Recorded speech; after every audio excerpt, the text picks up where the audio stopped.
Joining us tonight at this town hall. We will record our YouTube live stream and we'll be sharing the link on our website for those who could not join us or for those that have to move along partway through the evening. Our hope at the outset is to wrap up towards 8:30, but we'll let you be the judge with the volume of questions that we receive over the evening. Let me introduce right now the folks from the coalition who have joined me here tonight. Alyssa Tompkins, our Chief Counsel and partner at KGPC LLP. Jeff McGowan, the coalition president and well-known business leader in our community. Sue Dodge is the principal at Dodge Inc. and also a director at the KGPC, and she's organizing our question and answer this evening.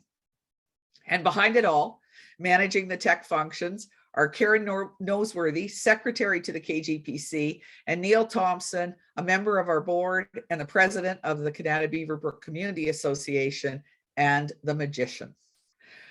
Note, please, our email for the town hall this evening, townhall@ourkanatagreenspace.ca.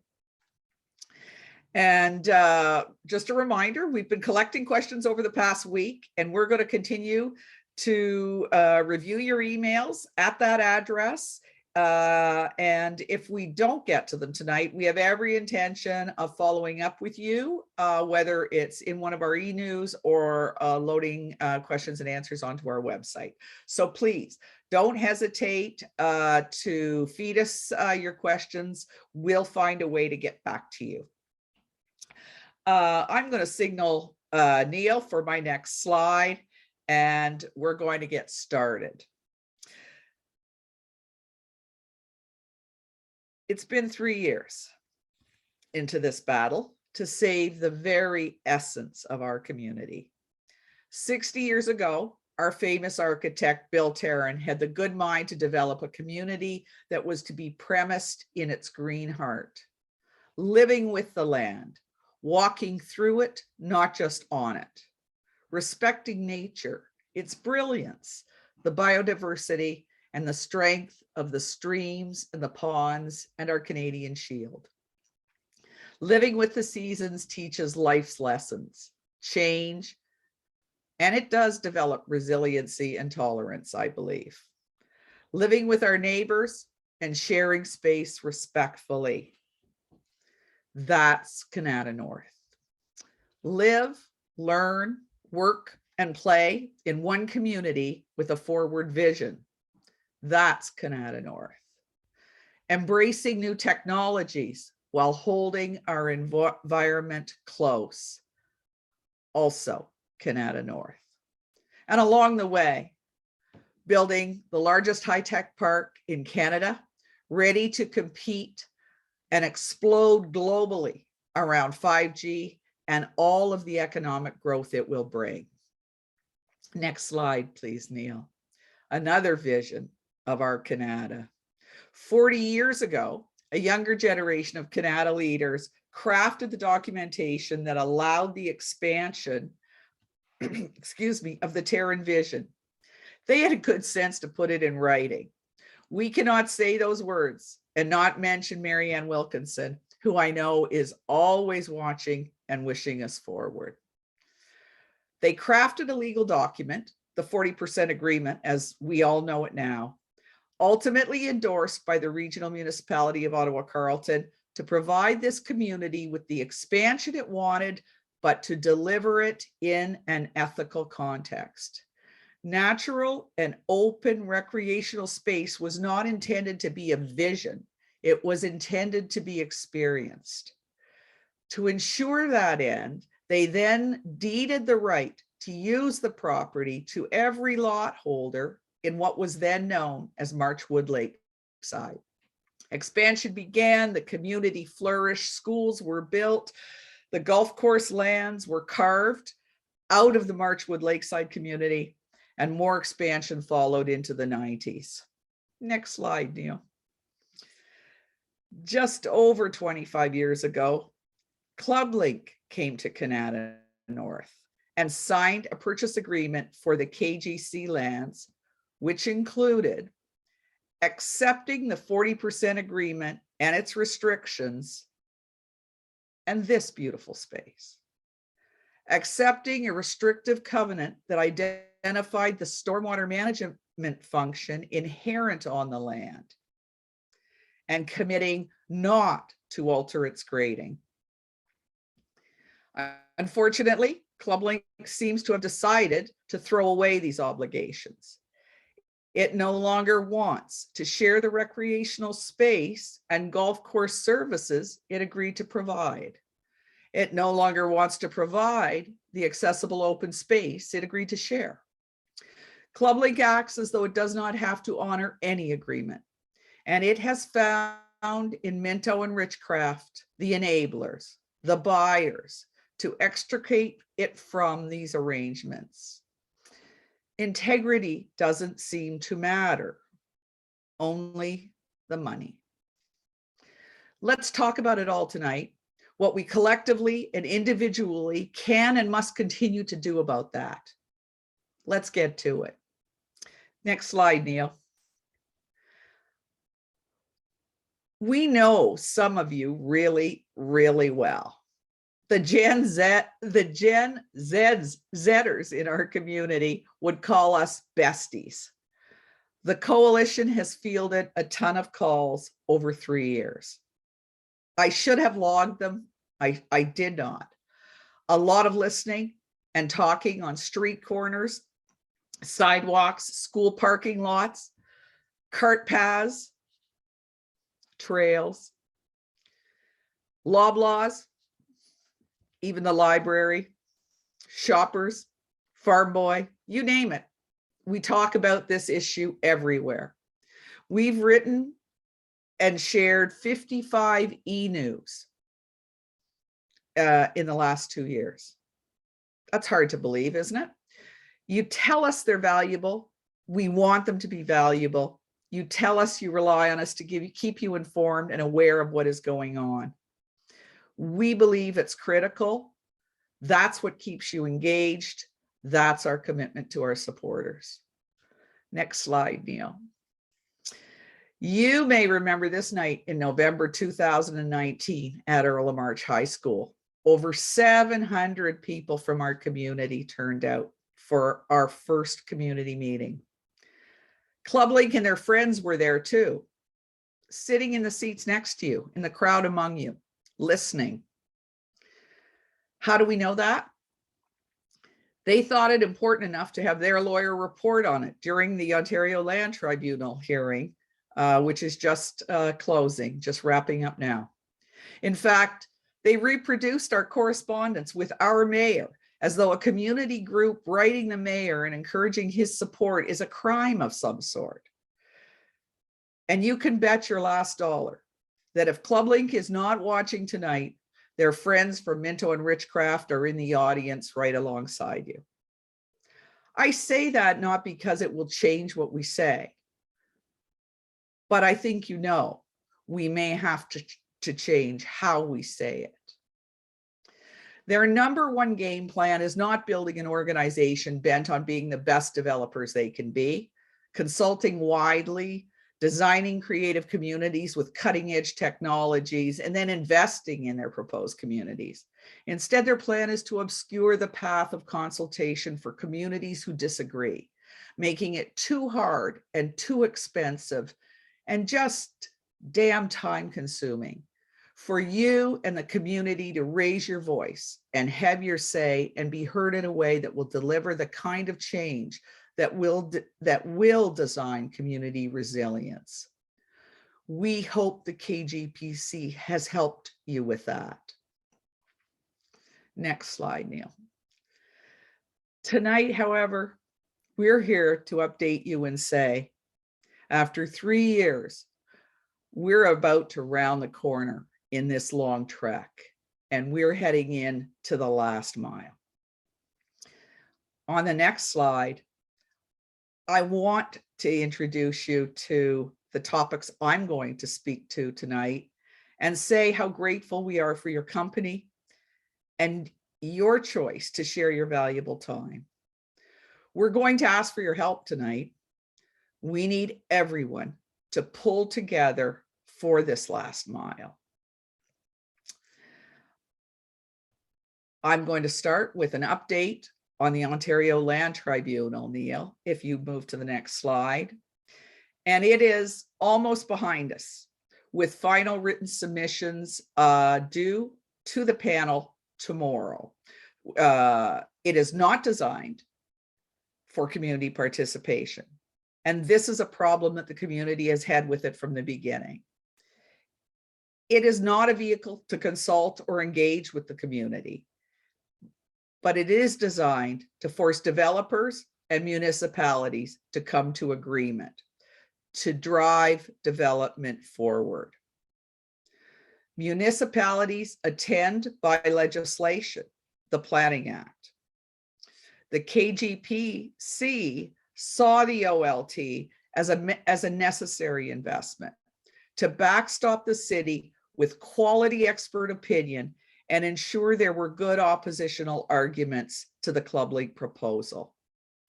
Our experts in November and December put in huge hours of preparation leading up to the hearing. Over the length of the hearing, 7 to 12-hour days in testimony or preparation for the next day drove costs upwards to $8,000 to $10,000 per day, and some days more if multiple witnesses were involved. We are proud of our expert evidence and arguments on the prematurity of the Clublink plan, and we feel our experts backstop the city's case on the stormwater management issues very well.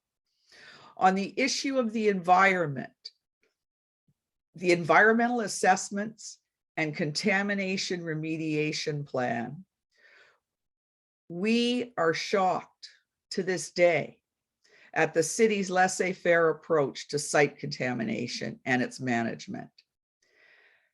And this was highlighted by its failure to stand up in defense of the very clear position outlined and described in our experts' testimony.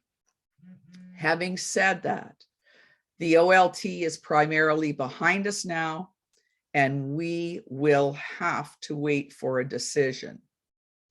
Next slide, Neil. In that we don't have that decision today, and the OLT panel has a broad swath of options open to it, we can only sit and wait.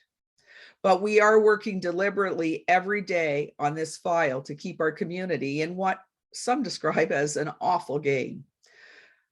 While the planning may be behind us, this week we have undertaken a new legal action, and we have more news on that for you tonight. And we also want to say, join us, take resolve. We are going to pursue this further. And to that end, we also have more money to raise for them. Next slide, Neil. I want to take this opportunity as I approach the issue of the City of Ottawa to thank Councillor Kathy Curry, who is in the audience with you tonight. She has helped us move forward on this trek every day since she arrived in November. Our fight has been made better as a result of her work and the effort of her team here in the Ward 4 constituency office. In the past 5 months, we can also say that we have had great support from the mayor's office and his team, led by his chief of staff. We believe the political arm of the city understands what our community wants and see value in the opposition that the KGPC has brought with you to this fight. On the matter of the question I get asked literally daily, does the city really want this development stopped? At this particular point in time, I think it is fair to say that city staff have responsibilities beyond the interests of only Kanata North, and developers' fees and tax dollars drive the behemoth, the machine that is the city of Ottawa. It is difficult with some of what is seen and heard to believe that everyone on Laurier Avenue shares our concerns. But I do believe that we have an ally in Councillor Curry, and right now we have an ally in Mayor Jim Watson and in the mayor's office. Obviously, they have had a lot of issues to deal with of late, but right now, that is the view from where we sit. The city has committed to pursuing the 40% agreement to the Supreme Court of Canada, and we understand the depth of that commitment. We hope and trust that all good efforts will go into that case because it is definitive and it will be determinative. I'm not going to go into that because we have an expert with us tonight on that subject. So I'm going to leave the rest of that discussion to her. On the next slide, Neil, I'd like to address the issues around Queen's Park. And we have another friend there. Our MPP, Marilee Fullerton, has been very supportive for us, arranging meetings, identifying folks to talk to in and around Oakville, the lucky recipients of Queen's Park help on the matter of another Clublink file, Glen Abbey. There are many views and reasons on what Queen's Park should be doing or not doing. We have had different levels of interaction with government ministries listed here, varying from letters to virtual calls. There is no great sense right now that an MZO or similar pearl is coming from Minister Steve Clark, Minister of Municipal Affairs and Housing, through his interactions with our mayor. But we can always hold fast. We keep at it. We continue to call, we continue to write, and we ask our representatives continually to keep trying. The most important thing to remember at the end of the day, 2022 is an election year. Everyone in Kanata will have 2 votes. Next slide, Neil. So before I end my presentation, I want to spend a few minutes talking about finances. And not easily done. We get a lot of questions asking us, well, spell out exactly how much money you need and what you're going to spend it on. And that is very, very hard to do. Writing a business plan, writing a financial plan is not that difficult when you know exactly what services or what products you're committing to deliver and how you plan to do that. In our situation, it's very, very difficult. In our first 3 years, as people have heard me say very many times, we don't get to drive this bus. We've been trying to wrestle the wheel free, and we have finally just done that with our legal action that we're going to tell you about this week. But the reality of it is, it's very hard to control the agenda when you're in the planning arena, as we are here, with developers, their deep pockets, the money they have, the partnerships they have, and you have huge municipalities on the other side. But we waded into this 3 years ago, and I want to tell you how well we've done, and we've done very well. In the past 2 years, during the COVID pandemic, we have raised $300,000. About $100,000 of that was spent in 2019 through 2020 pursuing the first arguments on the 40% agreement. So lots of steps have gone in the water under the bridge. But remember, we had to seek intervener status. We then had to proceed through delays. We then got in front of Justice LaBrosse We had to wait for a decision there. And so it dragged out over a long period of time. Subsequent to that, our focus has been on the Ontario Land Tribunal. And while we knew going into it, it was going to be expensive, we had no idea just how much. And clearly at this point, we're at over $200,000 in expenses for the Ontario Land Tribunal. And based on the thumbnail I gave you earlier, I think you can see how quickly it can get there. We don't know whether we were successful, but we do know that if we are successful, there will be no shovels in the ground in the short term. We believe the city and our joint case against the prematurity of the OLT was a good one. And we will wait to see the results. But nonetheless, the $200,000 expenditure backstopped the city and we were able to make sure and ensure that the proper presentation was in front of that panel. The next question, how much do we need? And I don't have an exact answer, but I have the right answer. And that is, we have to have enough to ensure we win and end this situation permanently. Our best estimate right now is another $250,000. And that is our goal going forward.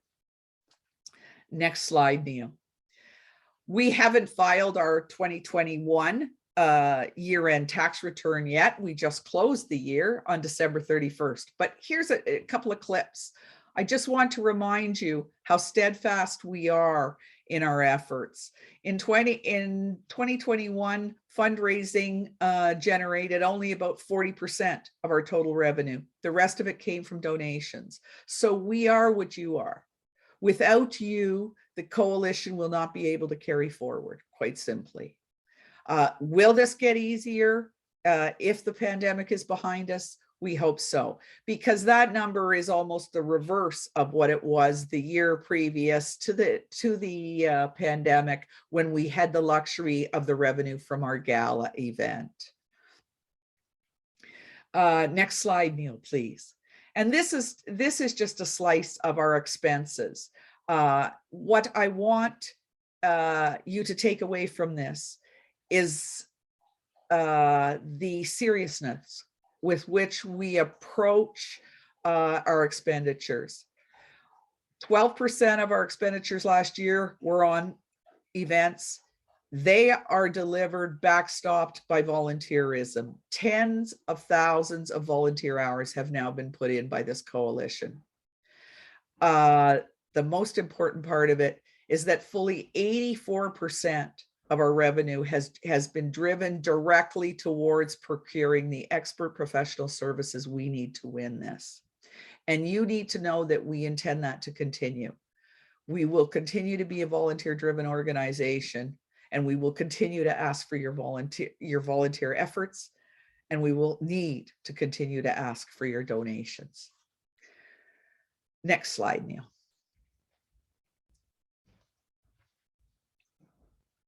And to give you a flavor and something to think about, this was a stone that we didn't craft, but was actually created and left on the green heart of our community. So today, I'd like you to get your head around, how can you save our green space? How would you like to honor the memories that you have of our Kanata North community premised in the environment? How will you protect your tomorrows? Help get us to the finish line. Next slide, Neil. And now I am going to turn this over to someone you've met before. Allow me to introduce Alyssa Tompkins. And Alyssa is a partner and our litigator at Casa Sakely LLP. We have had nothing but encouraging comments in all quarters about the performance of our legal team year after year. Alyssa is with us tonight, and Charles Dauv, now with David Sauvé, LLP, has the evening off. I have to say why. Charles lives and works in Centertown. Enough said. He deserves a night away. So, Alyssa, it's all yours. Thank you. Thank you so much, Barbara. And thank you, as always, to everyone here, to the KGPC, for continuing to allow me to represent you. This is such a great cause, and it's a privilege to be able to make these arguments on your behalf and to be part of your fight. So I'm going to provide an overview of the court proceedings. The OLT hearing was handled by another lawyer, Sylvain Rouleau of Rear Folds of Toronto. So my knowledge of the OLT proceedings has been somewhat limited. So just for the purpose of the questions, I'm afraid I won't be able to answer much in that regard. But turning now to what we've been doing. So the Supreme Court, the City of Ottawa, did indeed seek leave to appeal to the Supreme Court of Canada. Now, as some of you know, that is a difficult process. So on average, the Supreme Court grants leave in about 8% of civil cases. So while it's great news that the city sought leave, we do have to manage our expectations in that regard. That said, seeking leave to the Supreme Court of Canada requires parties to establish an issue of the test as public importance. And we thought there was such an issue, and counsel for the city agreed. And again, I'll also give a shout out to Councillor Curry, who I believe was very important in ensuring that our contributions were facilitated to the city. So we definitely noticed an improvement in the level of collaboration and cooperation at the city. So just so everyone knows, we were given a full opportunity to review the city's draft factum. Charles and I made extensive comments, and our comments were incorporated and addressed in the final draft. That is different than what happened at the Ontario Court of Appeal. So what are we trying to overturn? So I'm sure anybody who cares enough about this issue to be here tonight knows about the decision. So yes, the Ontario Court of Appeal struck clauses 5, sub 4, and 9 as being void against the rule against perpetuities, which is a very ancient property law rule that provides that an interest in land can't vest or transfer in remote times or after 21 years. Put rather simply, there's a lot more complexity behind that. So in the event, that the city is able to get leave, then they would only have permission to bring an actual appeal before the Supreme Court of Canada. So the leave process is just to get permission to actually bring an appeal before the Supreme Court. But like I said, it's a significant barrier. So it's a very important one. So in terms of the timeline, the city filed its response its application in late January. We anticipate Clublink's response. I didn't calculate the date, but it's 30 days from whenever the city's application was filed. And then there's an opportunity for the city to reply. It's a very limited right of reply, only I think 5 pages max. And I believe they'll have 10 days to do that. After that point in time, it goes into the hopper at the court and things get a little bit opaque, though we know that generally speaking, there's about a 4 to 6 month wait period. I actually just did one for the city of Ottawa in another case where we actually won at the Ontario Court of Appeal. The developer, Charles Ford, in that case sought leave, and that was dismissed last Thursday. And I believe their application went in September. So we are looking there at about 6 months, 5, I think.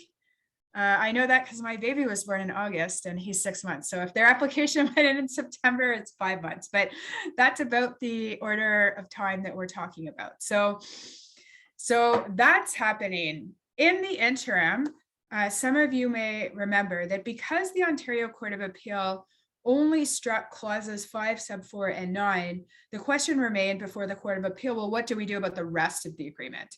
And the Court of Clublink had tried, as some of you may recall, to get the Court of Appeal to strike it. And we were in quite a panic about that because they had not actually asked for that in their notice of appeal. So that was not something they actually had a right to ask the court for. We had asked the city to advise the court of that, and for reasons I have no idea, they declined to do so.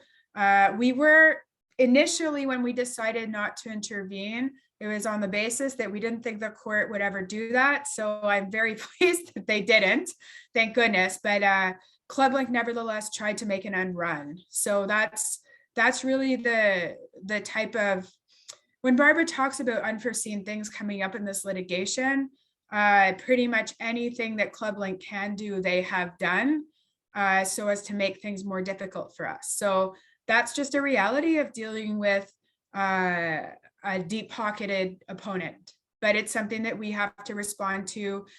They sought costs from us. We had to respond to that. They did not get costs, but again, it's an unnecessary and an unanticipated step that we were forced to undertake. So because only the remainder of the agreement was remitted to Justice Labras, the question remains, when will that application be heard? The city has taken the position that it should wait until their leave application is determined. We have agreed with that and have advised Clublink of that. Clublink, of course, disagrees and wants to forge ahead with the application before the remainder of the application for Justice Labras.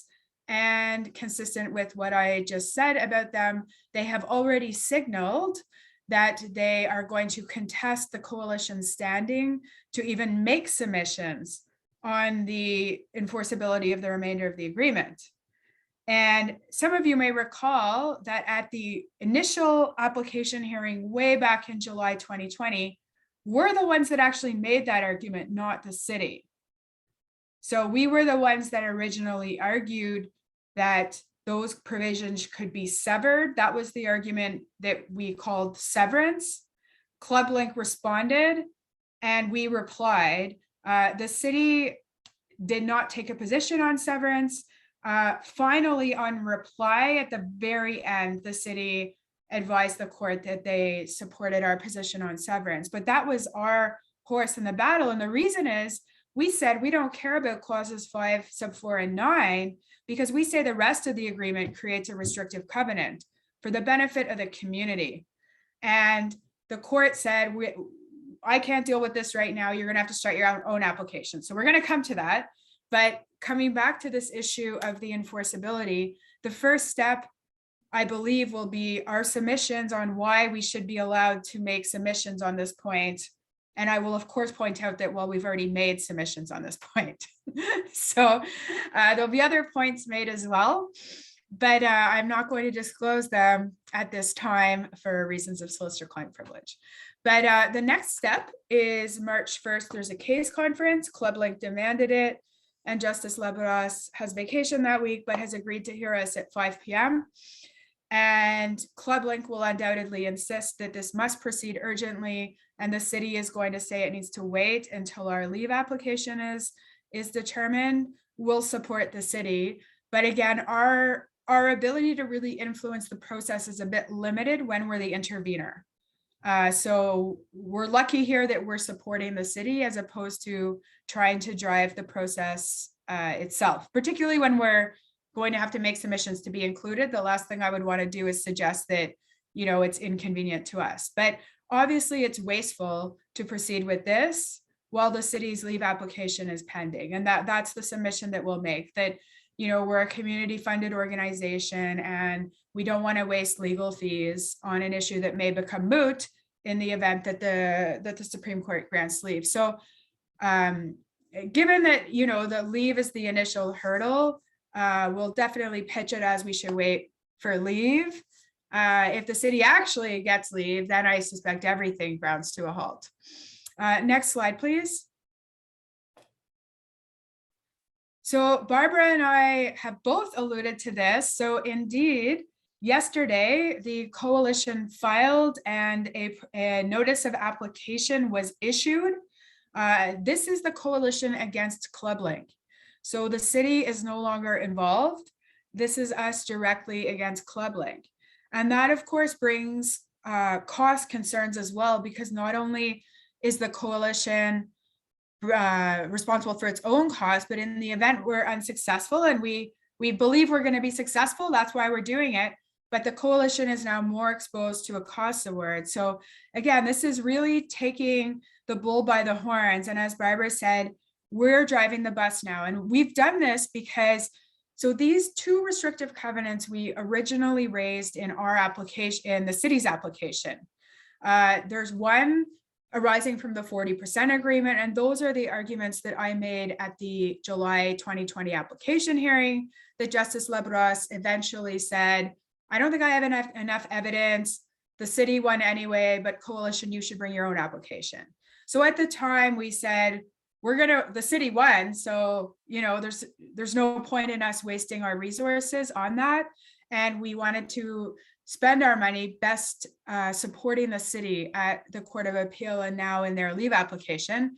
The second restrictive covenant, we initially raised it in our factum. For any of you who read really closely, we filed a factum, I believe, in February 2020 before the proceeding was adjourned. And we did make that argument at the time. We ultimately decided that it made the most sense to wait, because at that point we were just seeking a declaration that that restrictive covenant was valid. So the first restrictive covenant, as some of you may recall, was one that it doesn't look like what we would expect a restrictive covenant to look like. So a restrictive covenant is a document that's generally registered on title, and it limits what a property can be used for. It's generally it is restrictive. There's something called a positive covenant, and the positive covenant is saying somebody has to do something. Those ones are much trickier to enforce, whereas a restrictive covenant more says what you cannot do. So we're saying that you cannot build on the 40% of the land, or it needs to be kept as open space, green space. And that's a type of restrictive covenant that has been enforced. But as you'll recall from the hearing, it wasn't clearly, it's not registered on title like a normal restrictive covenant. So we had to cobble it together from the 1988 agreement, from the documents incorporated by reference in there, the plan of subdivision, and the infamous concept plan that you all heard a lot about at the hearing, and that will undoubtedly come up again this time around. So that's sort of a conceptual, or I would say an implied restrictive covenant. So that argument, it's an argument we already made, but we're going to refine a little bit. The second one, it looks more like a traditional restrictive covenant. It's actually registered on title on the golf course lands as such. It's if you pull the pin, the parcel register, it'll be there. And what it deals with is stormwater management and grading. So that's a restrictive covenant that Clublink registered in 1996 in favor of, it was Imasco at the time, I believe, that owned the lands, and they were eventually sold off to, well, all of you, or those who are within the immediate vicinity of the golf course. So that one deals with stormwater management and grading. So this is where there's an overlap between what we're doing, and what Sylvain and our expert Doug Nuttall were doing before the OLT. So we're hopeful that a lot of that work will be relevant, but it's a different question in the sense that what the restrictive covenant provides is that Clublink cannot alter the grading or the stormwater management in a way that materially adversely affects, and that's going to require some legal argument as to what that means, but materially adversely affects the City of Kanata or Imasco's stormwater management plans as they existed in 1996. So of course, there's no document that's called stormwater management plan. That would be too easy. So we also have to reconstruct what constitutes that stormwater management plan. And our expert has already had to spend some time thinking about that. So that's the second restrictive covenant. So we're seeking declarations that those are enforceable. With respect to number one, the 40% one, there's going to be a big fight there. The second one, I'm unaware of what arguments Clublink might raise that it's unenforceable. What they could do is argue that it should be expunged or something to that effect. I'm not sure, but enforceability doesn't appear to be an issue. The question with respect to the second one is the further declaration we're seeking, which is that Clublink's proposed development breaches the restrictive covenant. And that's going to require expert evidence from Doug Nuttall, possibly someone else, but I think just Doug will cover it. But the process for an application, it's what happened with the city. So an application is you proceed on a written record. So unlike an action where you would have a trial, an application proceeds on the basis of a written record. So you have affidavits, then you have out of court cross-examination. So usually before a court reporter, we get transcripts, then we do written argument. You've seen reference previously to what we call a factum, which is just a written legal argument. Then we have the oral argument, which is the hearing. So it'll proceed in a similar manner as the city's application. The exception is that I think there'll be more work to be done at the cross-examination stage because both parties will be leading expert evidence, and cross-examining experts is considerably more involved than the very narrow cross-examinations that Clublink did of a couple of the city's witnesses. When you have expert evidence, a lot turns on the cross. So in that part of it will be more work. The written argument, we've done a draft basically, and we're just going to refine it. So we're trying to be as efficient as possible. But as I've said, there's constantly curveballs from Clublink and steps that, we wouldn't necessarily anticipate a reasonable, cost-effective litigant to be taking, but perhaps a, unlimited pocket litigant that wants to do everything possible to make things difficult for a community organization litigant. That's frankly what we're dealing with. So that's the reality of the situation, and we're doing our absolute best to keep legal costs down. But when Clublink, seeks costs against us of a massive amount, when they say that we don't have a right to make arguments we've already made, we are forced to respond, and that does take time and effort. So that's where we're at. This is a big step, the notice of application, because we're driving the process now. Again, there is a responding party, which is Clublink. There's the court, but we're no longer just an intervener, and we're no longer, trying to appease the city. The city is not a respondent or not a party to our application. So at this point, we've taken control, and we had hoped that the city's argument would succeed and that this wouldn't be necessary. But since the Ontario Court of Appeal decision, and there was arguably a limitation period coming up in this matter, we thought it was an opportune time for us to get this in the system, get it scheduled, and hey, if the city gets leave to the Supreme Court of Canada, maybe both sides will agree to adjourn this until that date. But it's important. This is an argument that Justice Labrosse said we would need to bring our own application for, and we are now doing so in light of the Ontario Court of Appeals decision. So that's where things are at on the court front. And I think I'm right on time, 7:45. So I will pass the speaking to our next speaker, and of course, stand by to receive questions about this, about my presentation and the legal front anyway. Thanks so much, Alyssa. The trek is a long and expensive one. We value your expertise and your guidance. I don't know where we'd be without you. And I will say to our supporters, while she cannot predict everything, her worst case scenarios have been spot on. And we've lived every one of them. The unpredictability of it all is what we must try and plan for. It is difficult to do. Today, I again ask you to think about how can you help us save our green space? What are your memories and what are your tomorrows worth? Thanks, Neil. Next slide, please. The next person up is a fixture in our community for a long, long time.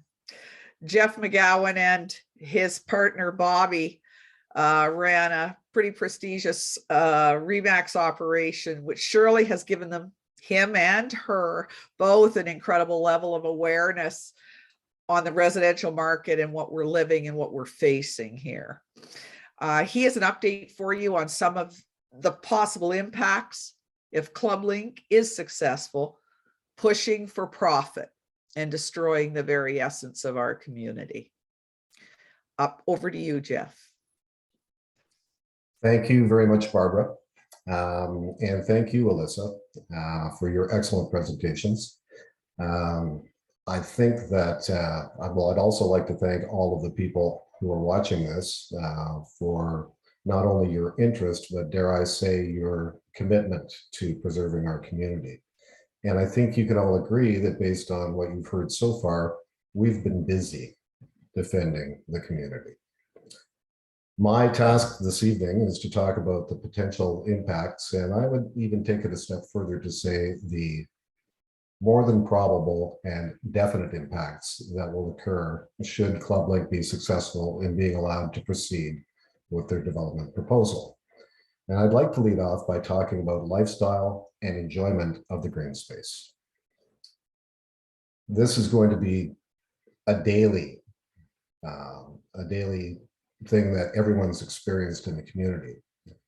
Early morning walks, evening walks with the dog in the summertime, wintertime when the golf course lands become a playground for the community with cross-country skiing, snowshoeing, sledding, skating on the ponds, pickup hockey games. There was even a snowboard park built on the #1 hole last year. It's an important habitat for wildlife. It contributes to cleaner air in the community, and it is visually pleasing and good for mental health because the reduced density provides a great quality of life. Dare I say that the soul of our community is good for our soul. Next slide, please, Neil. So lifestyle, I think, is a given. I think we all know that already. I'd like to move on to the macroeconomics and business development aspects of what the green space brings. Next slide, please, Neil.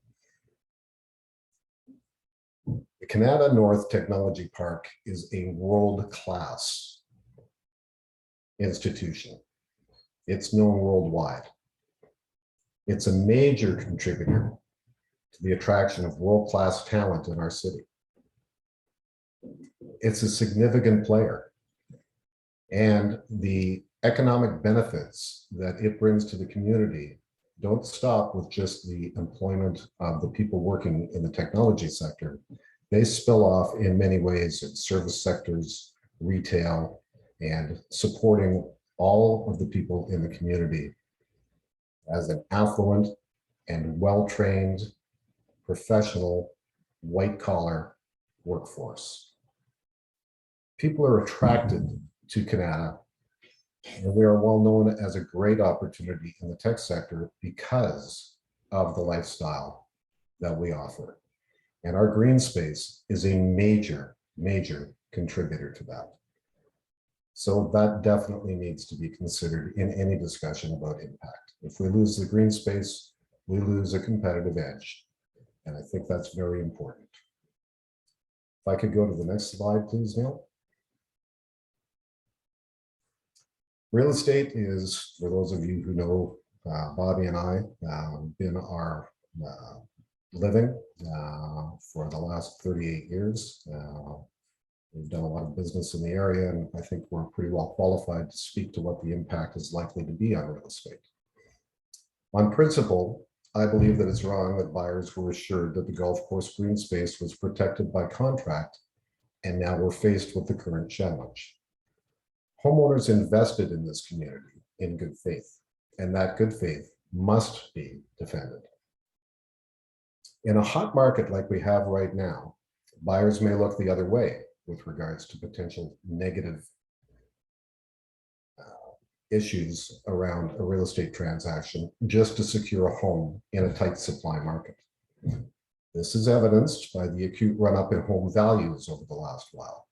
The waiver of inspections, the waiver of financing conditions, and the acceptance, in many cases, of known defects in a home just to secure a home.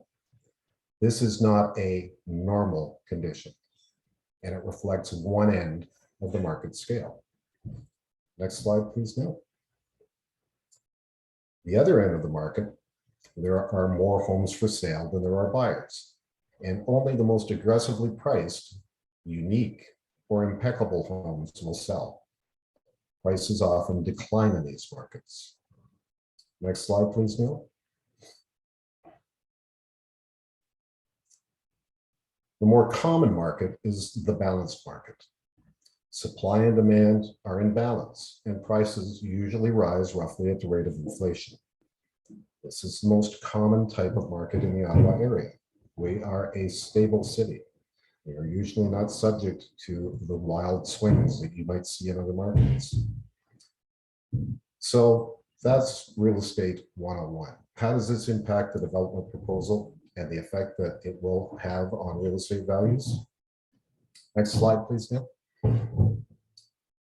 Quite simply, it will have a serious and permanent negative effect on the value of all of the homes in Kanata Lakes if approved, and a somewhat lesser but still significant effect on the surrounding areas. Let me explain.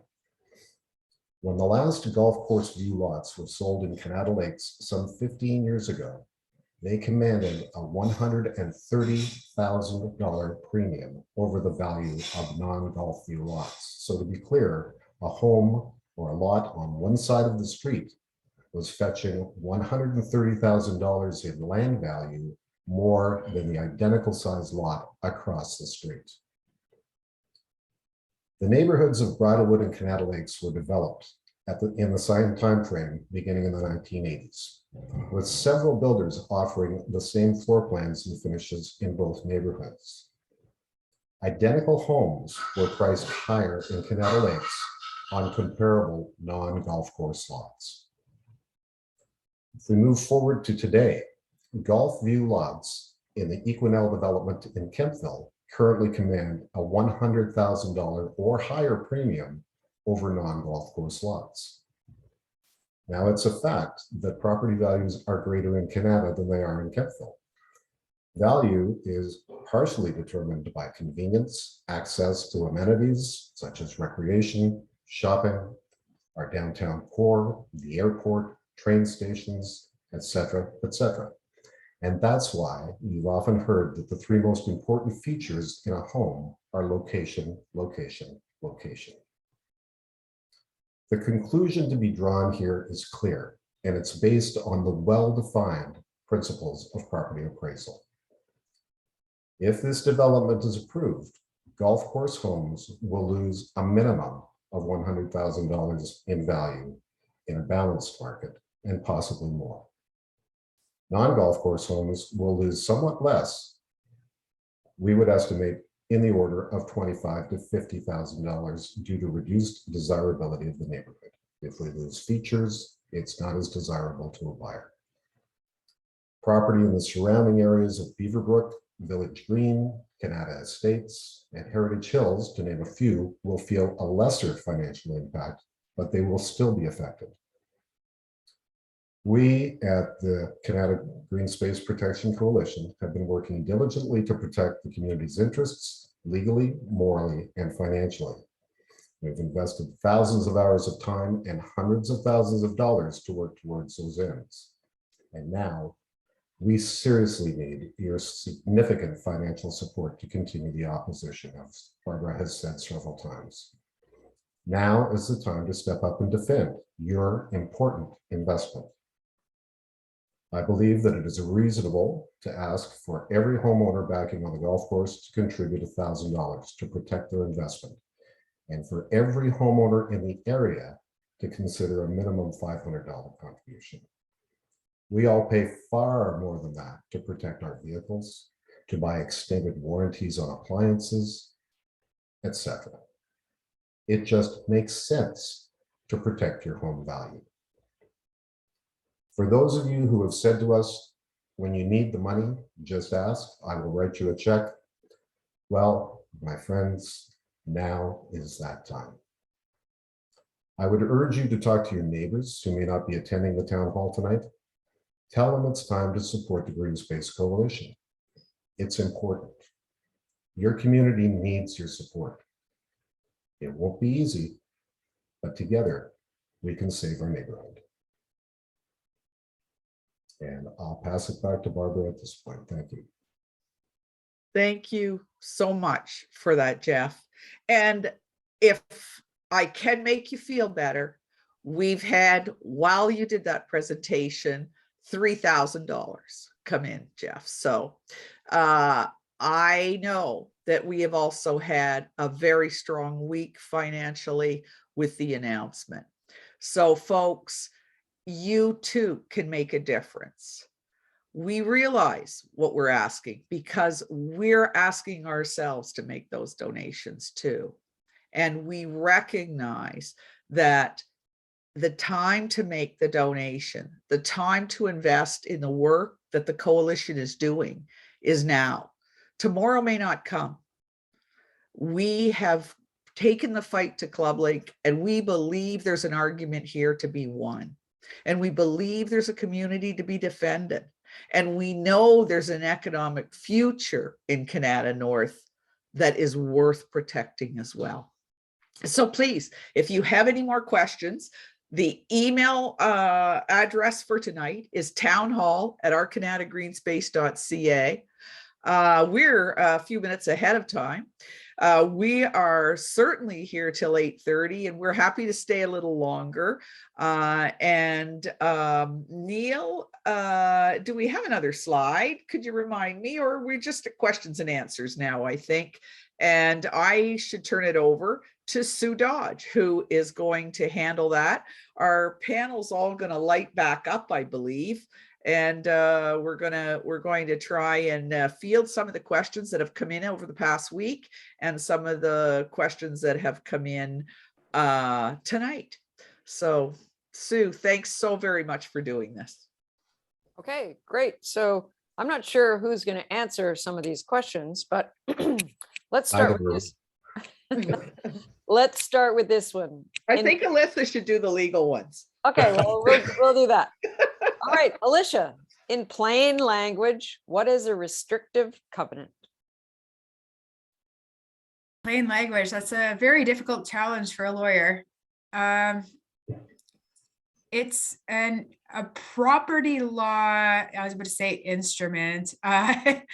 It's something that's registered on title that restricts the manner in which land can be used. So it has the force of property law, and it's recognized under the Land Titles Act. Okay, thank you. Here's another one.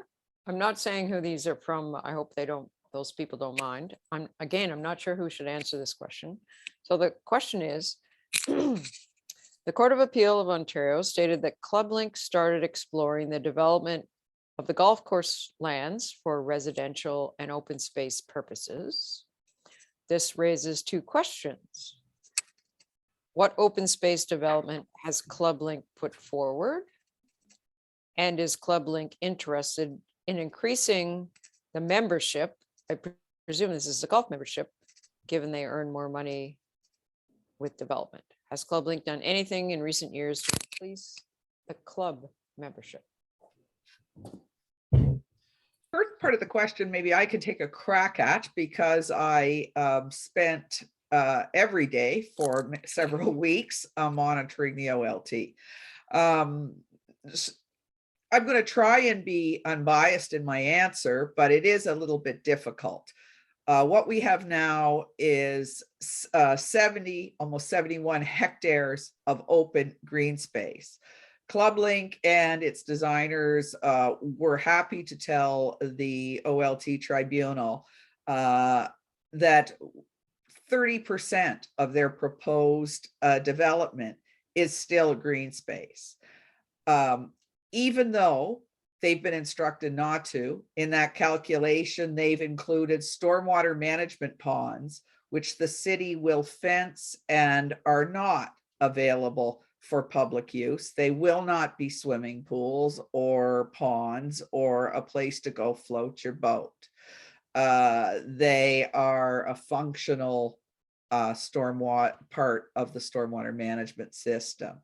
So if you extricate their stormwater management ponds, I cannot tell you how much of their site is green space, but they do have small protected woodlots. And I say small because they're all being pared down from what exists currently, and 2 or perhaps 3 parkettes, which have children's play structures in them, etc.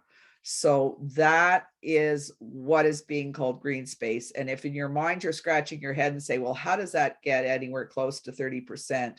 They do include curbs and front yard setbacks and everything else inside that 30% as well. So I think that gives you some good sense of how little green space and open space there'll be. I can't think of anybody better than my husband, than Jeff McGowan, to talk about the Clublink and Clublink membership and the golf. Maybe Jeff has a word or two on that part of the question. Just to clarify, Barbara and I are not married. She's referring to Michael. Yeah.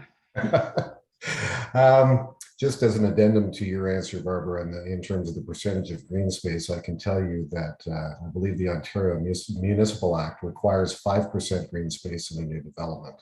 Mm-hmm. And I would suggest that the proposal would be somewhat less than that if you take the stormwater management ponds out, from what I've seen in the concept plan.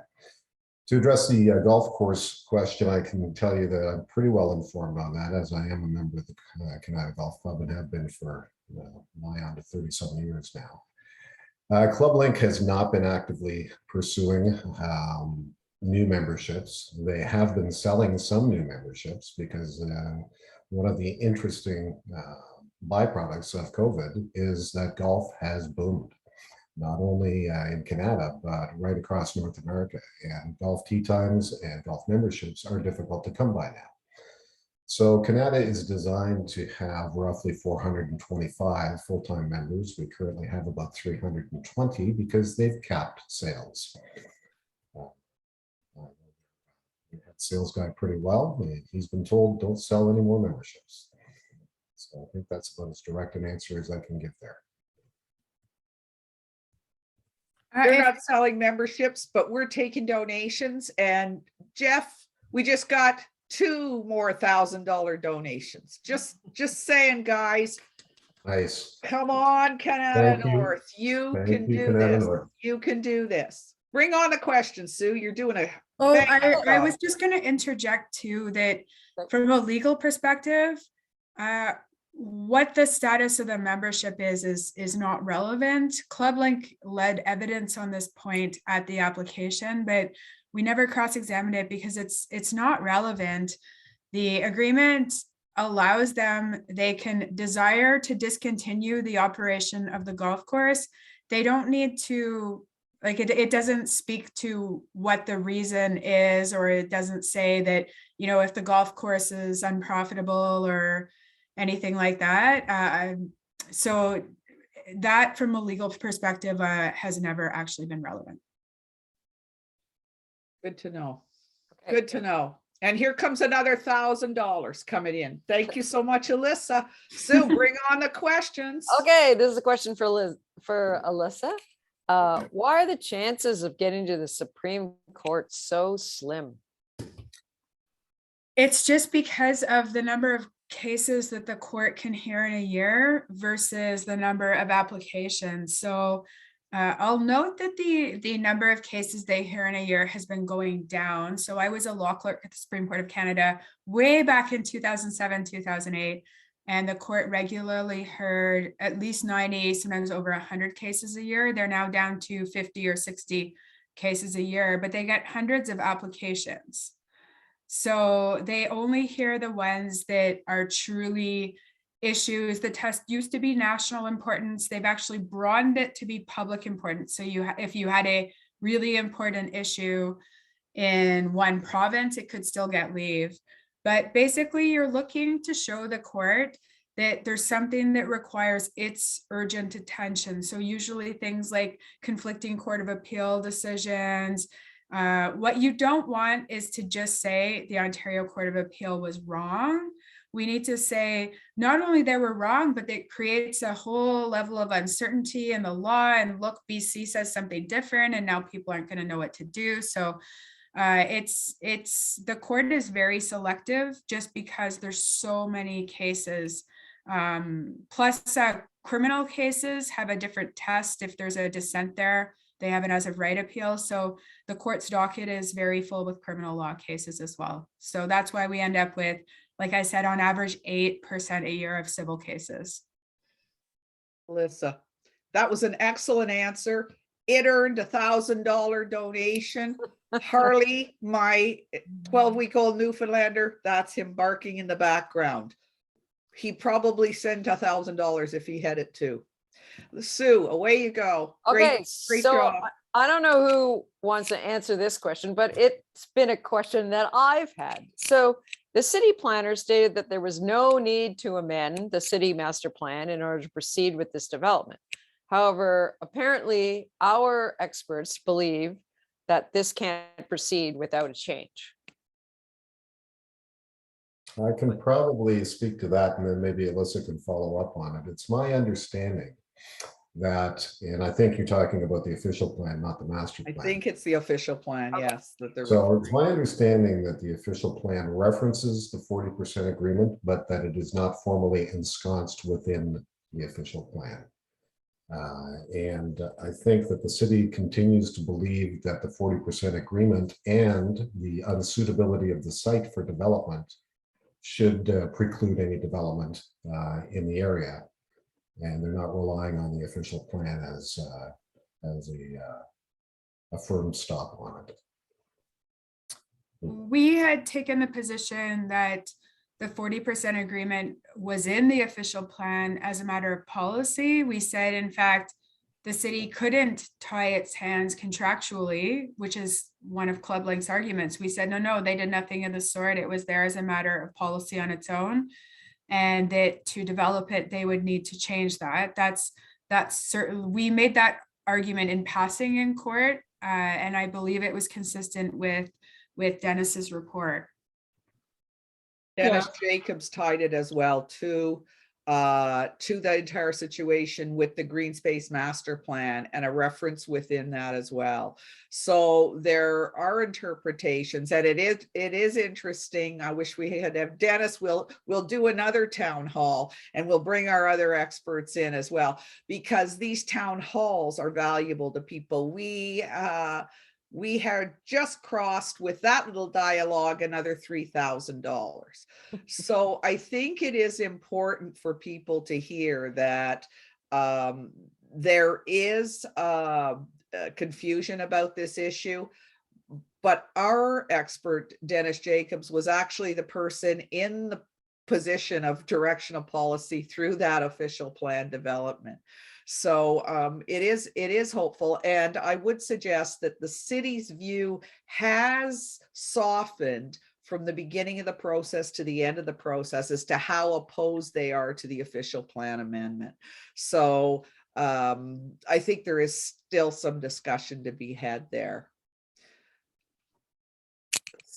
I get a little bit of credit for some of the money that came in on that one. Sue, next question. Okay, so if there's a question here. I think this has been answered, which is what's the deadline for the city to appeal to the Supreme Court after the Ontario Court of Appeal decision? I think we answered that. Like The deadline was the end of January. I can't recall the exact date, and they met it. It was the 25th or the 26th. They met it. We had the draft, I think, the Thursday prior. So they had the whole weekend to incorporate our comments. So it was very well organized. And they had Guy Pratt come in, who's a very well-known litigator out of BLG. So they brought in some Supreme Court experts, shall we say. But yes, it went in on time. We don't have Clublink's response yet, but it's imminent, I'm sure. And then, as I said, there will be a brief reply from the city. I expect we'll be asked our thoughts, but it's 5 pages max. Usually when I do it, we actually do a letter in a way to give it the back of the hand a little bit. So Alicia, I have another little question here related to this. So with this application underway to the Supreme Court, how can Justice LaBrosse rule on anything? Well, it's funny, Barbara and I had that discussion yesterday, and certainly that's the city's position, is that while this application is before the Supreme Court, that the remainder of the application dealing with the enforceability of the remainder of the agreement should wait. We support the city on that point for the exact reasons that you're stating. It would seem obvious. Clublink's position, and they sent us a letter to that effect, is that basically now that the OLT is winding up, that they want to, basically they're assuming they're going to be successful and they want to have everything tied up. So they want this dealt with as soon as possible so that they can proceed with their development. Everybody knows that leave applications have a low chance of getting accepted, even though I believe the city's application is strong. The final product was very good. I think they successfully did raise an issue of public importance, but then it just becomes, does the court want to hear that particular case? But they definitely met the test. They had a very strong final product. So even with that, though, there's a whole black box in the leave process that we don't really understand. So we're stuck with the numbers, which are 8%, and they're undoubtedly going to say to Justice LaBrosse, we can't wait on this remote chance that the city gets leave to the Supreme Court. The city, though, is going to say, and I'm going to say, let's wait at least till the leave applications determined. What's the rush? The leave application should be done summer, September, that we could do it then. That's what we'll push for. But Clublink has already signaled their intention to proceed full steam ahead. Susan, do you have another question? I do. I have a couple Before you more. ask it, I was can I going thank the very generous donor that just sent us $2,000? Thank you. awesome. And can I thank the other 5 donors who sent us $1,000 each? Thank you, thank you, thank you. This volunteer is very grateful. Susan, fire away. Okay, so I have some other legal questions, but I'm just going to throw this one out. So someone has asked, why can't we just get our money together and buy the golf course? Some bright person said to me the other day, you can't buy what's not for sale. And there is an argument, regrettably, that Clublink feels it has a way to manipulate the situation and create value in this golf course land that doesn't exist as a golf course. And it would appear that pleas from the community to redirect itself do not matter it's going to pursue this. So the reality of it is, if they are of the belief that they can get a gazillion times the value for the land as a construction site, and two great Ottawa businesses are prepared to pay to be a piece of that. I should mention them by name: Minto Communities and Richcraft Homes, because I have spoken to other developers who say, I won't let my community be a part of that. That is why we can't buy a golf course. Now, is it, you know, can you turn your head to it? Should we turn our head to it? There's no indication that Clublink is interested in that. They know in their industry who's prepared to buy that golf course. And I'm not a golf course expert or in that fashion. I'm only an expert in paying Clublink's golf dues for my husband every year. And everyone here should understand how painful that is to contribute that. I love my husband dearly. And that's a statement on how much I love my husband, that despite what has happened to my life over 3 years, I still pay his golf dues every year. Having said that, it doesn't make sense, does it? But the reality of it is, Sue, I think a wise man named Jeff McGowan once said that to me, that you can't buy what's not for sale. And I think that is where we find ourselves. And I would say it goes to the logic in my own mind. It goes without saying that when they find out they can't develop their land, we'll find out, do they still want to be in the golf business, and how dedicated they are to their golf members here in Kanata and as part of their Clublink family. And maybe the situation will be different at that time. If I could just add on, the corollary question is the city, the two clauses that the Court of Appeal overturned were directly related to the city, the land turning back to the city at some point in time. And the city has already kind of gone on record that it doesn't really want to be in the golf course business anymore. But for those people who worry about that, you should not, because there are a lot of other avenues which the city has tried to get its head around as to how it would reassume those lands under that condition and keep a golf course, and or at minimum keep the green space and the open space. But that's where we are from now. And I don't want to say that we've won a prize, but I believe we've just had a $5,000 donation. And so thank you to those kind donors. So another question. Okay, so I'm just going to ask Alyssa this question. So why can't the community take a class action against Clublink? Well, Or we would, can't- it's still on the radar, but we would need a cause of action. And a cause of action is kind of the legal hook to commence a claim. We can't just commence a claim and say, Clublink, we don't like what you did. We have to base it in a legal cause of action, whether it be negligence, we're not privy to the contract, unjust enrichment, nuisance. We'd have to figure that out. But all of those causes of action require actual damage. So we can't just commence it in a speculative way. We've also been trying really hard to do this in as efficient a manner as possible. So as I said, that's why we delayed commencing the application, even though Justice Labros's decision said, you should start your own application on the restrictive covenant. We said, well, we don't need to if the city wins. So we waited until the city did not win, at which point we started moving in that direction. So again, that's still possible, but to complete any of the causes of action, there would need to be actual damage.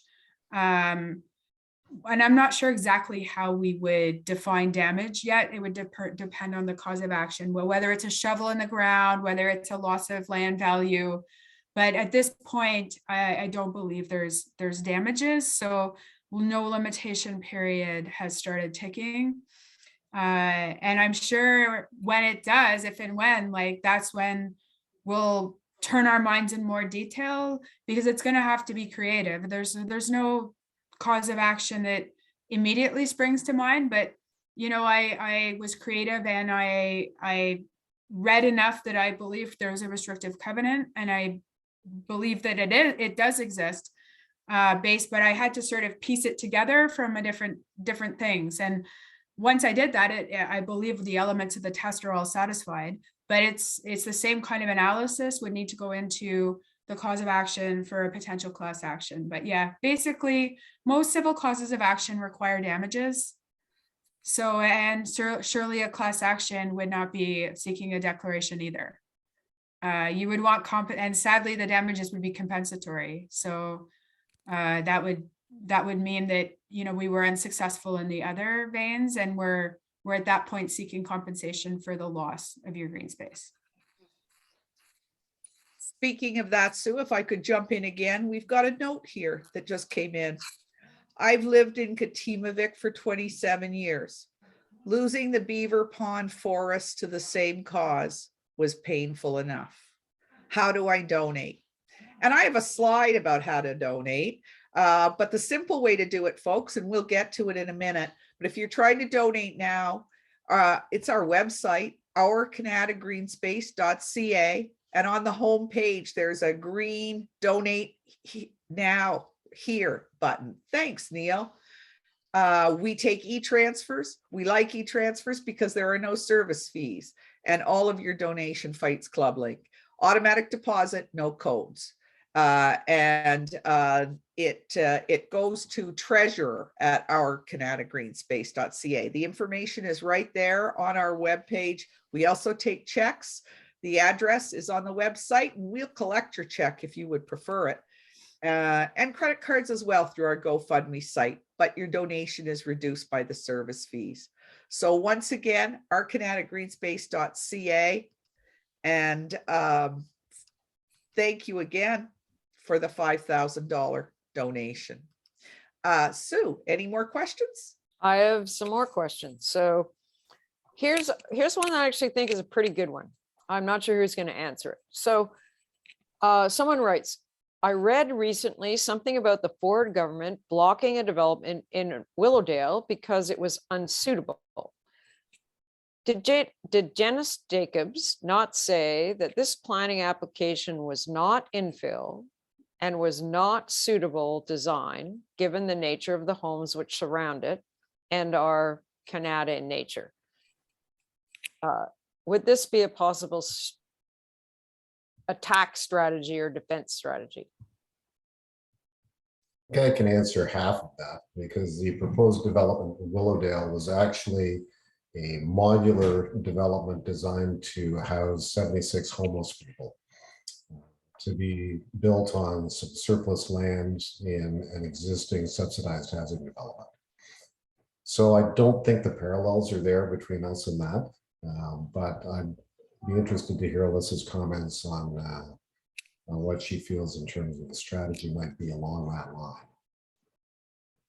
I just don't know enough about the situation. Suitability speaks of planning language. So it's probably a better question directed to Sylvain, but there's a lot of residual approvals in the Planning Act. So it doesn't surprise me that the minister could technically overturn a planning decision, but suitability, again, I think Dennis or Sylvain would be better to address that. Presumably those, I can come, sorry, I'm reading Neil's comment. I'll try not to pay attention. But yeah, effectively, I assume the language I've always heard used in planning spaces is compatibility, not suitability. But I know that the issue of compatibility would have been live before the board or the tribunal. So again, it would surprise me that that argument hadn't been raised already. And maybe you just, I'm more familiar with the agricultural scheme but there's a sort of a rubber stamp appeal to the minister, but we never actually think we're going to succeed on that. Like you go to the local marketing board, the tribunal, then there's like this potential appeal to the minister, but we never think we're going to succeed. Maybe this one did. But yeah, I don't know enough about it, but we can definitely, whoever asked the question, we could direct it to Sylvain and Dennis, and they could decide who is best positioned to answer it. We could definitely get that answer, although Neil, Neil spends a lot of time on this for the KBCA. If you maybe has a short comment he wants to make on it. Thanks, Neil. Yeah, I mean, I've worked at, I know everything I know from working with Dennis on this topic. And his comments with regards to this is, number one, the fact that the 40% agreement is in the official plan says, even if it's defeated, it's still a plan of record for the area. Second question is on, he's made the comment, this is not infill. And that goes to do with what the city's definition in the official plan of what infill is. It's the removal of a single family home or something of that size and replaced with a multi-unit. It's not 1,500 homes as infill within an established community. So the city actually doesn't have the ability in the official plan to say yes to this. And that's why his comment is, your official plan doesn't allow you to agree with this because you have no provision for this kind of development. Neil, someone out there liked your answer and sent $1,000. Thank you for that answer, and thank you for the contribution. Next question, Sue. Okay, so these are slightly different questions. So if we already have overcrowding in the schools in Kanata, and why doesn't the city establish some kind of ratio as to how many schools can be serviced by so many homes? And is this part of the issue? I think again, that would be, Neil's saying up to the school boards, but I think Dennis would be in the best position to answer this because all of that is dealt with in the planning process. I'm quite sure it would be in the plan of subdivision, like all the, they do studies involving schools, existing servicing, all of that. Okay. But we can still take note and ask Dennis and he can respond. Okay. So is the city, this is a question, I'm just going to paraphrase this. Is the city after the tax base that it's going to get from these 1,500 homes? Is that why they're not being, there's another question related to this. Let me read it.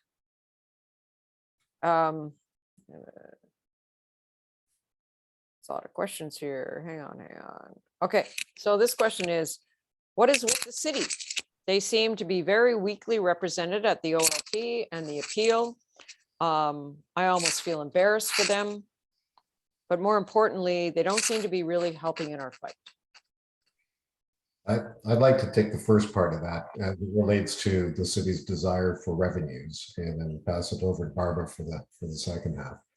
So the reality of it is of course the city needs revenue. That's how the city runs. And the city particularly needs revenue now because we're faced with an OLT that is in dire need of repair.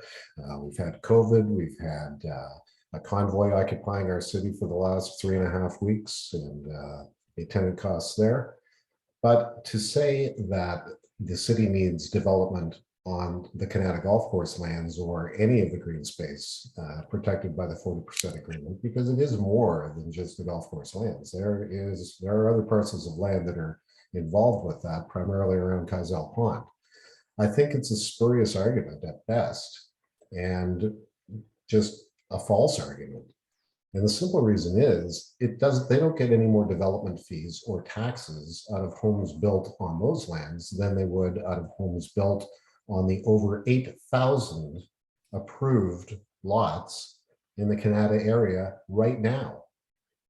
There are 8,000 homes that can be built in Kanata that are already approved. And there are land banks surrounding Kanata that are in the process of being approved. And there's probably 40 to 50 years supply at minimum that is slated for development. So they don't need this land, and they're not going to get any more money or any less money, whether it's developed or not. So that question is always, or that argument is always puzzled. Well, I think it speaks to the awkwardness of the situation at times. And I tried to comment on that when in the opening. I mean, I think the reality of it is we focus on Kanata North issues because that's where our home is, but we're part of a larger pie. And I do understand that there's a constant rationalization, and I think most people do, of services. How do you create a city? How do you manage a city? And how do you drive it forward in an equitable fashion? And that is something we're constantly faced with. And lately we've been faced with it a lot more.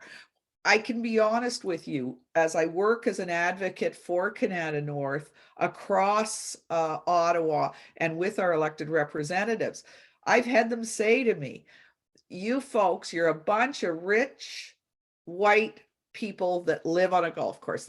People actually say that to me, and I'm quite offended by it, to be honest with you. Not because I don't understand the color of my skin, I do, but I am a 1/8 Aboriginal Canadian. I may not look it, but that's who I am. And I think we have to get beyond these kind of name calling, my backyard, your backyard. What I do understand is that in Kanata North, we are in the wonderful and fortunate situation that the Bill Tarrants and the Compos and the Marianne Wilkinsons before us had the good sense to craft this document. Why? Because urban centers should have accessible green space. And we are lucky enough to have 175 acres of it that we have a right to use. Do I think there should be an equal amount of green space in Overbrook or Vanier or in City View? Personally, I do, because my background is healthcare and I understand the importance of the environment and of accessible green space to recreation, to physical fitness, to mental health, some of the things Jeff alluded to earlier. I get it. I get it.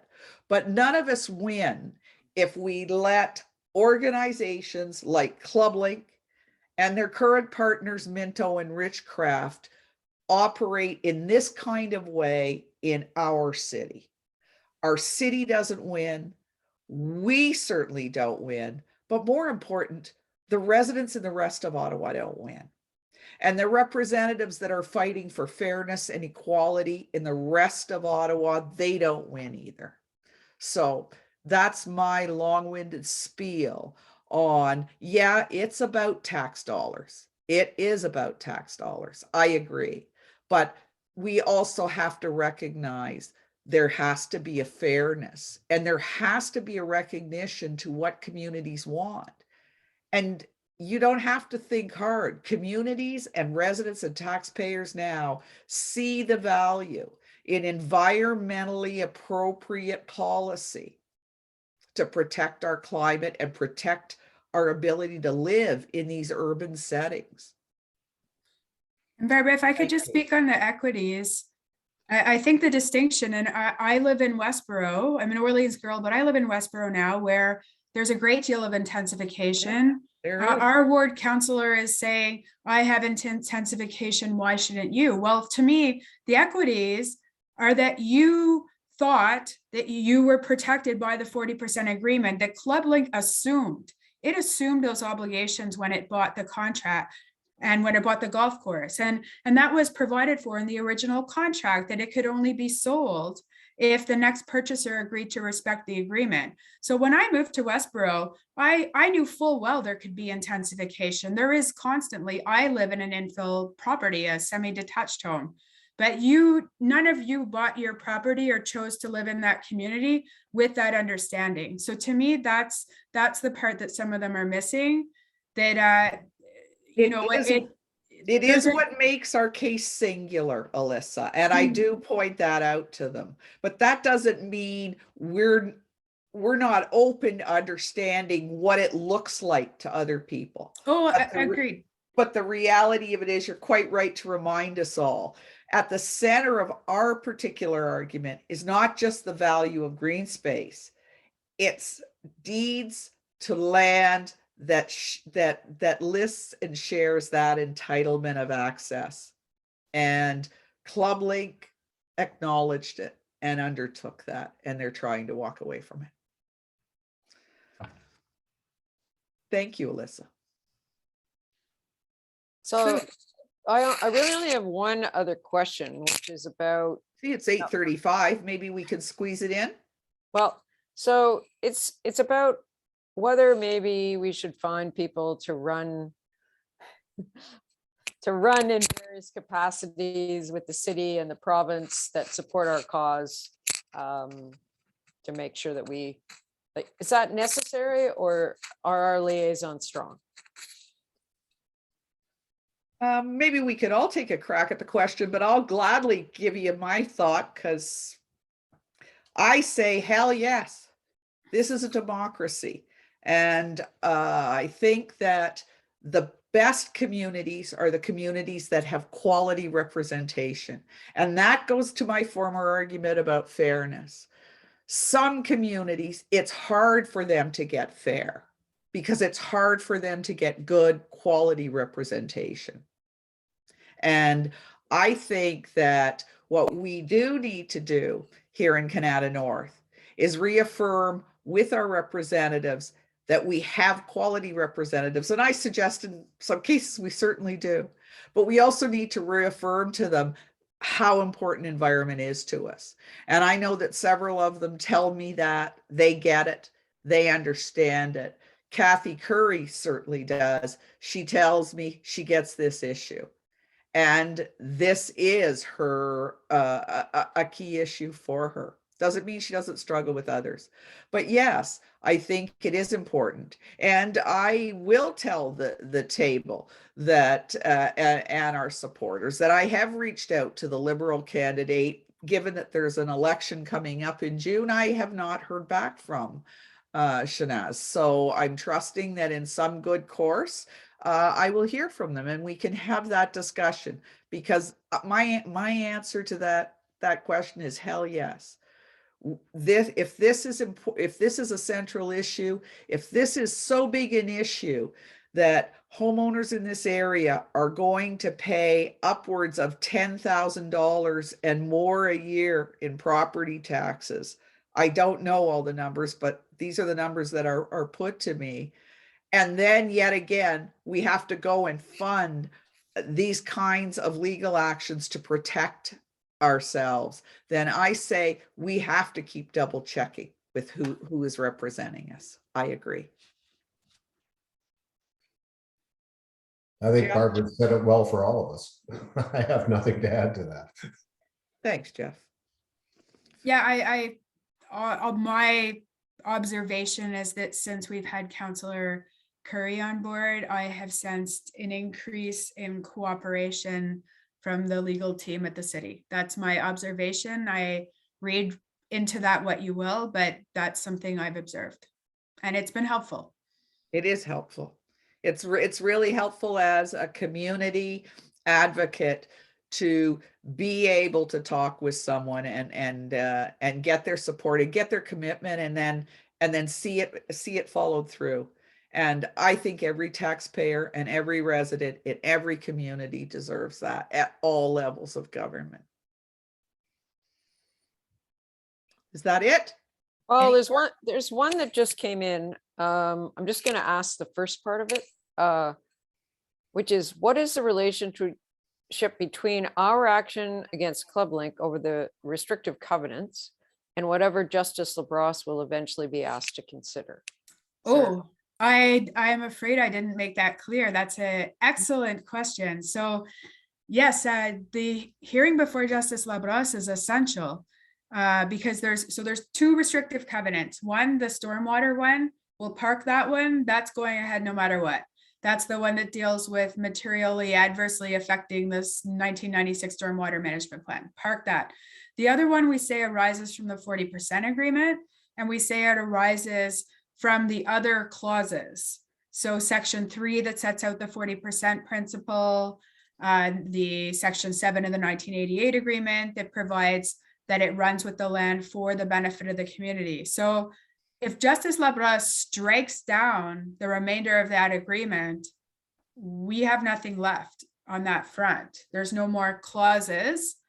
Certainly of the 1981 agreement, I'd have to consider whether there was an argument in relation to 1988, but our argument gets considerably more difficult if he strikes the entirety of the 1981 agreement.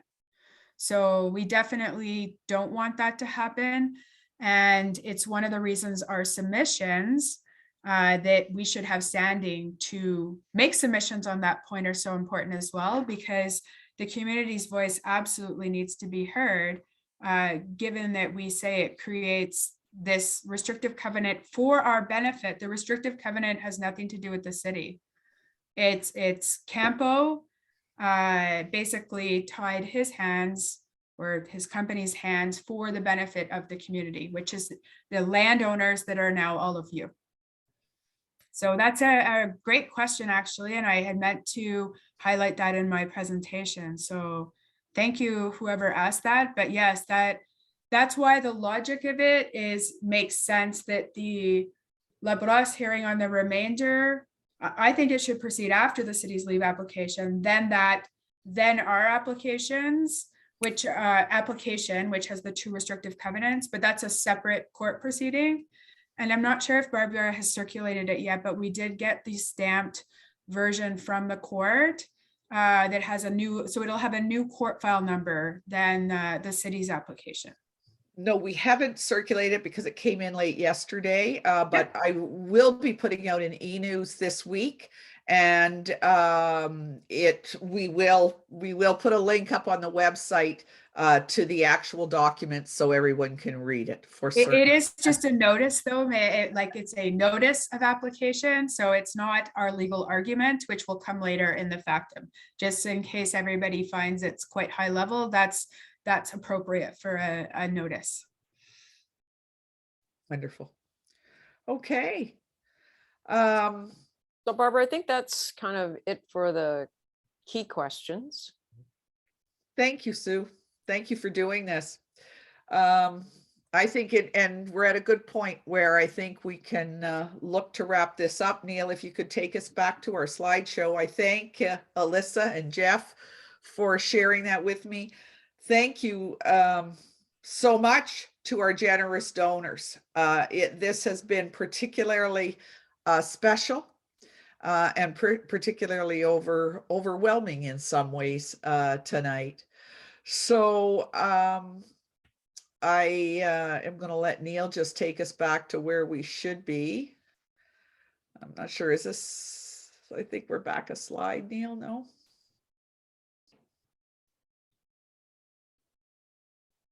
No, another. I think one more slide. We lost our order. I'll go from where we are now. So in wrapping up this evening, I think it is important, and I hope we've convinced you that this is not a KGPC fight.